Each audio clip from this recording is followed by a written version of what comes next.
మత్తయి సువార్త 7వ అధ్యాయం 7 నుంచి 12 వచనాల వరకు ధ్యానం చేసుకుందామండి. ప్రతి క్రైస్తవుల యొక్క జీవితంలో మరియు క్రీస్తుని అంగీకరించినటువంటి వారికి కూడా తెలిసినటువంటి దేవుని మాటలు ఏముంటున్నాయి. 7వ అధ్యాయం మత్తయి సువార్త 7వ అధ్యాయం 7వ వచనం చూద్దామండి. అడుగుడి మీకు ఇయ్యబడును, వెదకుడి మీకు దొరుకును, తట్టుడి మీకు తీయబడును, అడుగు ప్రతివాడును పొందును, వెదుకువానికి దొరుకును, తట్టువానికి తీయబడును. మీలో ఏ మనుషుడైనను తన కుమారుడు తాను రొట్టెను అడిగినెడల వానికి రాతినిచ్చునా, చేపను అడిగినెడల పామునిచ్చునా? మీరు చెడ్డవారై ఉండి మీ పిల్లలకు మంచి ఈవులు నెరిగి ఉండగా పరలోకమందున్న మీ తండ్రి తను అడుగువారికి అంతకంటే ఎంతో నిశ్చయముగా మంచి ఈవులు ఇచ్చును. కావున మనుషులు మీకు ఏమి చేయవలనని మీరు కోరుదురో అలాగుననే మీరును వారికి చేయుడి. ఇది ధర్మశాస్త్రమును ప్రవక్తల ఉపదేశమునై ఉన్నది. దేవునికి మహిమ కలుగును గాక. ప్రతి ఒక్కరికి కూడా ఈ లేఖనము తెలిసినది. అడుగుడి ఇవ్వబడును, వెదకుడి దొరుకును. ఇక లేఖనాల యొక్క ఉపమానాన్ని కూడా ఒక ఉదాహరణగా దేవుడు మాట్లాడుతూ ఉన్నాడు. మీకు అర్థం కావటానికి ఎవరైతే అడుగుతున్నారో ఎలా అడగాలి, ఎవరైతే వెతుకుతున్నారో ఎలా వెతకాలి అని కూడా దేవుడు తెలియపరుస్తున్నాడు ఇక్కడ. అడిగేటప్పుడు, వెతికేటప్పుడు ఎలాంటి వారిమై ఉండి ఎలాంటి విషయాలను మనము పొందుకునే వారుగా ఉంటున్నామో అని గ్రహించుకోవాలని పరిశుద్ధాత్మ దేవుడు ఇక లేఖనాల ద్వారా మీ అందరితో కూడా మాట్లాడుతూ ఉన్నాడు. చూడండి, ఇక్కడ 12వ వచనంలో చూసినట్లయితే, కావున మనుషులు మీకు ఏమి చేయులని మీరు కోరుదురో అలాగుననే మీరును వారికి చేయుడి. మనం ఏదైతే మనకు కావాలని అనుకుంటామో ఇతరుల మనుషుల దగ్గర నుంచి అలాగే మనము కూడా చేయాలని ఎవరు చెప్తున్నారంట? ప్రవక్తలు చెప్తున్నారు. ధర్మశాస్త్రము కూడా బోధిస్తూ ఉంది. ఈ ప్రవక్తలు, ఈ ధర్మశాస్త్రము పాత నిబంధనలో ఉన్నటువంటి విషయాన్ని జ్ఞాపకం చేసుకోవాలి. క్రొత్త నిబంధనలో అపోస్తలులు ఉన్నారు, శిష్యులు ఉన్నారు, సువార్తను ప్రకటిస్తున్నారు, ప్రవచిస్తూ ఉన్నారు. పాత నిబంధనలో చూసుకుంటే అనేకమైన ప్రవక్తలు ఉన్నారు. అనేకమైన ప్రవక్తలు తెలియపరిచిన మాట ఏమిటి? అనేకమైనటువంటి మాటలలో మనము చూస్తున్నప్పుడు ధర్మశాస్త్రం ఏం బోధిస్తుంది అంటే, మనకు ఏమి కావాలో మనము మనుషుల దగ్గర నుంచి ఏది పొందుకోవాలని మనం ఆశిస్తున్నామో అదే మనము వారికి ఇవ్వాలని ప్రవక్తలు మరియు ధర్మశాస్త్రము దేవుని మాట సెలవిస్తున్న విషయాన్ని జ్ఞాపకం చేసుకోవాలి. అయితే ఇప్పుడు 9వ వచనము 7వ వచనం చూసినట్లయితే, అడుగుడి ఇయ్యబడును, వెదకుడి మీకు దొరుకును, తట్టుడి మీకు తీయబడును. ఈ లేఖనాలన్నీ కూడా ఈ 7వ వచనం నుంచి 12వ వచనం వరకు కూడా గమనించినట్లయితే, మీ పిల్లలకు రొట్టె అడిగితే ఏమిస్తున్నారంట? రొట్టె ఇస్తున్నారా, లేకపోతే ఇంకా వేరేది ఇస్తున్నారా?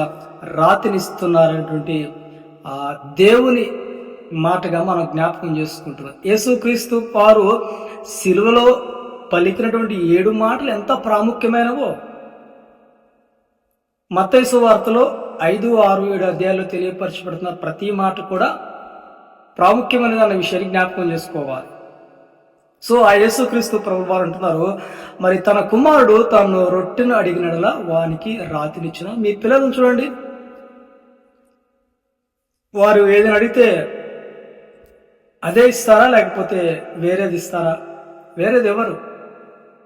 మీ పిల్లలు అడిగిన దానికంటే శ్రేష్టముగా ఉండాలని, బలమునిచ్చేది ఉండాలని, మీరిచ్చేదాన్ని బట్టి సంతోషం ఇంకా అధికముగా ఉండాలని ఆశపడతా ఉంటారు. హల్లెలూయా, దేవునికి స్తోత్రం కలుగుగాక, దేవునికి ఘనత కలుగుగాక. కాబట్టి పరలోకపు తండ్రి కూడా మీరు అడిగినప్పుడు, మీరు అడిగిన వాటికంటే, ఊహించిన వాటికంటే అత్యధికముగా దేవుడు ఇస్తాడని విశ్వసించి ఆ పరలోకపు తండ్రిని అడిగినప్పుడు తప్పకుండా దేవుని యొక్క మాట మీ జీవితంలో నెరవేర్చబడతా ఉంటుంది. అయితే చూడండి, ఇంకా కొన్ని విషయాలు తెలియపరుస్తున్న పరిశుద్ధాత్మ దేవుడు, చేపను అడిగినట్లా పామునిచ్చిన. వినండి, చేపను అడిగితే పామునిస్తారా? పామునియరు కదా.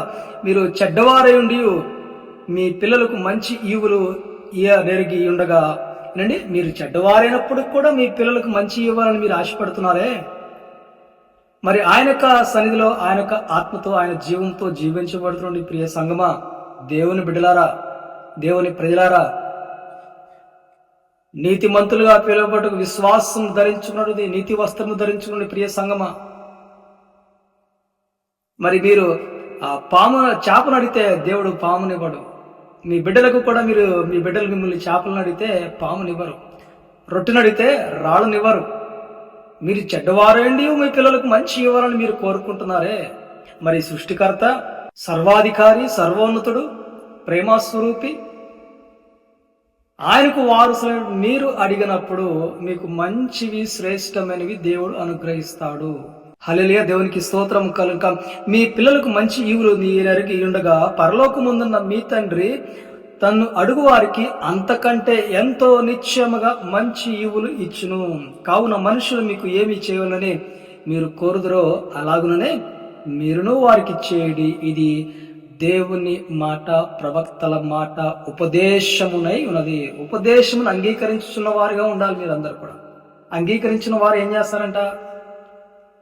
గడిచినటువంటి లేఖనాలు చూస్తున్న సామెతల గ్రంథం 2వ అధ్యాయం 1 నుంచి 5 వచనాలకు చూస్తున్నప్పుడు మొట్టమొదటిగా ఆయన యొక్క మాటను అంగీకరించాలి, తర్వాత ధ్యానం చేయాలి, తర్వాత అభ్యసించాలి, తర్వాత క్రియల రూపంలో జరిగించాలని మనం ధ్యానం చేసుకున్నాము. యేసుక్రీస్తు ప్రభువు సూటిగా మాట్లాడుతున్నారు, అడుగు ప్రతివానికి ఇయ్యబడును, వెతుకు ప్రతి ఒక్కరికి దొరుకుతుంది, మరి తట్టుతున్న ప్రతి ఒక్కరికి తీయబడునని చెప్పేసి వాక్యము అంటే దేవుడు సెలవిస్తున్నాడు.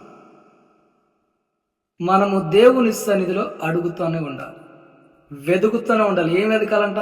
దేవుని జ్ఞానం, వివేచనను, వెండిని వెతికినట్టు, బంగారం వెతికినట్టు మనం వెతుకుతున్నప్పుడు దేవుడు తప్పకుండా అది నీకు పొందుకునే విధంగా దేవుని కార్యం ఉంటుందని తెలియపరుస్తూ, చెడ్డవారైనటువంటి మీరే మీ పిల్లలకు మంచి ఇవ్వాలని కోరుకుంటున్నారు కదా, మరి నా వారసులైనటువంటి మీరు, నా బిడ్డలైనటువంటి మీరు, నా జనాంగం మీకు ఎంతో శ్రేష్టముగా, నిశ్చయముగా, ఖచ్చితంగా ఎంతో శ్రేష్టమైనది దేవుడు మీకు అనుగ్రహిస్తా అని చెప్పి ఆయన సెలవిస్తా ఉన్నాడు. దేవునికి స్తోత్రం. నువ్వు ఒకటి అడిగితే దేవుడు ఇంకొకటి ఇవ్వడు, దానికంటే మంచి శ్రేష్టమైనది దేవుడు ఇస్తాడని ఈ రాత్రి కాల సమయంలో దేవుడు మాట్లాడుతూ ఉన్నాడు. అడుగు ప్రతివానికి, మరి ప్రతివాడు పొందుకుంటూ ఉంటాడు. ఆయన విశ్వాసం నమ్మకముతోటి ఆయన సన్నిధిలోకి వచ్చి, ప్రభువా నాకు ఈ సహాయం కావాలి, నాకు ఈ బలము కావాలి, ఈ శక్తి కావాలి, ఈ సామర్థ్యము కావాలి, సహనము కావాలి, ఓర్పు కావాలి, ప్రార్థన కావాలి, నీ ఆశీర్వాదము కావాలి, నీ కాపుదల కావాలి, నీ ప్రేమ కావాలి, నీ కృప కావాలి, నీ ప్రభావము కావాలి, నీ ఆత్మీయ ఫలములు కావాలి, ఆత్మీయ వరములు కావాలి, నీ సామర్థ్యము కావాలి, నీ జ్ఞానము కావాలి, నీ వివేచన కావాలి అని నువ్వు దేవుని సన్నిధిలో వెతుకుతా, దేవునితో మాట్లాడుతూ ఉన్నప్పుడు నువ్వు వెతుకుతున్న వారిగా మీరు అందరూ ఉంటారు. తద్వారా మీరు పొందుకుంటారు దేవుని యొక్క కార్యములతోటి. వెంటనే ఆ యొక్క సహవాసంతో కలుగుతున్నప్పుడు దేవుడు మీరు అడిగిన వాటికంటే, ఊహించిన వాటికంటే అత్యధికంగా దేవుడు అనుగ్రహిస్తాం. హల్లెలూయా, దేవునికి స్తోత్రం కలుగుగాక. కాబట్టి మనం అందరం కూడా మరి ఆ వాక్యము వింటుడు మీరందరూ కూడా దేవుని సన్నిధిలో అడగాలి, వెదకాలి. దేవుని దగ్గర నుంచి అది పొందుకునేంత వరకు కూడా మనము భారము కలిగి ప్రయాసపడుతూ దేవుని సన్నిధిగా మనము పొందుకునే వారుగా ఉండాలి. చూడండి, మీ గృహాల్లో మీ బిడ్డలకు కావచ్చు, మీ భర్తలకు కావచ్చు, మీ కుటుంబం కొరకు అనుదినము కూడా ఆహారము చేసుకుంటూ ఉంటారు. వాటి కోసం ప్రయాసపడుతూ ఉంటారు, ఆహారం కోసం. వాటన్నిటిని కూడా సమకూర్చుకుంటారు. సమకూర్చుకుని కుటుంబం అంతా కూడా చక్కగా పోషించబడతా ఉంటారు. అలాగనే దేవుని సన్నిధిలో నీ కుటుంబానికి కావాల్సిన అన్ని కూడా సమకూర్చబడినట్లుగా నువ్వు దేవుని దగ్గర నుంచి పొందుకునేవారుగా ఉండాలి. తద్వారా నీకు కుటుంబానికి సమృద్ధి కలుగుతూ ఉంటుంది.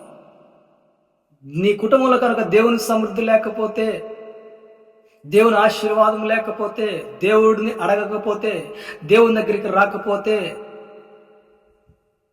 నువ్వు అటు ఇటు సంచరిస్తూ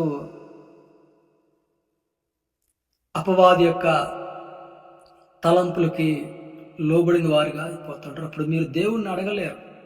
కానీ దేవుని బిడ్డలుగా, దేవుని వారసులుగా, దేవుని జనాంగముగా, దేవుడిని అన్ని విషయాల్లో కూడా నిర్మోహమాటంగా దేవుని సన్నిధిలో మన హృదయంలో అన్ని కూడా దేవునికి తెలియపరుస్తూ, దేవుడు అడిగినప్పుడు నీ యొక్క కుమారుడు కుమార్తె అడిగిన వెంటనే ఏం చేస్తారంటే మీరందరూ కూడా చక్కగా అవన్నీ తెచ్చి వారికి సమకూరుస్తారు. వారు సంతోషంగా ఉంటే మీకు సంతోషం ఉంటుంది, మీకు ఆనందం ఉంటుంది కదండి. మరి ఆయన పిల్లలుగా మీరు అడిగినప్పుడు, దేవుడు సమకూర్చినప్పుడు ఆయన సంతోషిస్తూ ఉంటాడు. నువ్వు అడగకుండా మా తల్లిదండ్రుల దగ్గర ఉన్నాయో లేవో, మా తల్లిదండ్రులు ఇస్తారో లేదో భయం పెడతా ఉంటావు కదా అప్పుడప్పుడు మీ పిల్లలకి. ఇవ్వము చెయ్యమని అంటారు కదా. ఆ భయంతో మనము అడగకుండా చాలామంది ఉండిపోతుంటారు. మీరందరూ కూడా అడగాలి. దేవుని సన్నిధిలో ఆయన పిల్లలై ఉన్నారు. మీ తండ్రిని మీరు అడగాలి.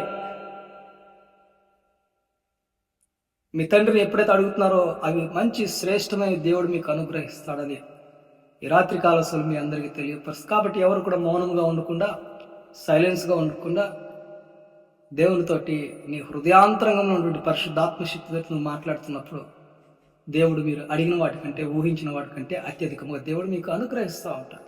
అడుగు ప్రతివానికి మరి ప్రతి ఒక్కరు కూడా పొందుకుంటారని. మరి ఆ రొట్టెని అడిగితే దేవుడు రాత్రినిచ్చే దేవుడు కాదు. అలాగే మరి చేపలను అడిగితే మరి పామునిచ్చేది దేవుడు కాదు, మన దేవుడు. మీరు అడిగిన వాటికంటే, ఊహించిన వాటికంటే అత్యధికంగా మీకు అనుగ్రహించినటువంటి ఫలభరితమైన జీవితం బట్టి ఆయన ఎంతో సంతోషిస్తూ ఉంటాడు. చాలామంది అడిగేవారు చాలా తక్కువ మంది అయిపోయారు. అడగట్లేదు. అడగాలి. ప్రతిది కూడా అడిగినప్పుడు మీరు పొందుకుంటారని తెలియపరుస్తూ, దేవుని యొక్క సన్నిధిలో ఆయన యొక్క వాక్యమునకు లోబడుతున్న వారుగా, మాటి మాటికి అన్యాయశ్రేయుడి రాజు దగ్గరికి వెళ్ళి మరి విధవరాలు మాటి మాటికి విసిగిస్తూ ఉంది, నాకు న్యాయం తీర్చినాయి. ఆ లేఖనాల ప్రకారంగా మనం కూడా దేవుని సన్నిధిలో ఎల్లవేళలో కూడా నా పక్షమున నాతో మాట్లాడు తండ్రి అని మనం మాట్లాడుతూ ఉండాలి, అడుగుతూ ఉండాలి, వెతుకుతూ ఉండాలి. ఎప్పుడైతే మనం పూర్ణ ఆత్మతోటి, పూర్ణ బలముతోటి దేవుని సన్నిధిలో అడుగుతుంటామో తప్పక దేవుని యొక్క బలమైన కార్యములు మీ జీవితంలో చూస్తారని తెలియపరుస్తూ చెప్పడం కొద్ది మాటలు దేవుడు దీవించి ఆశీర్వదించును గాక.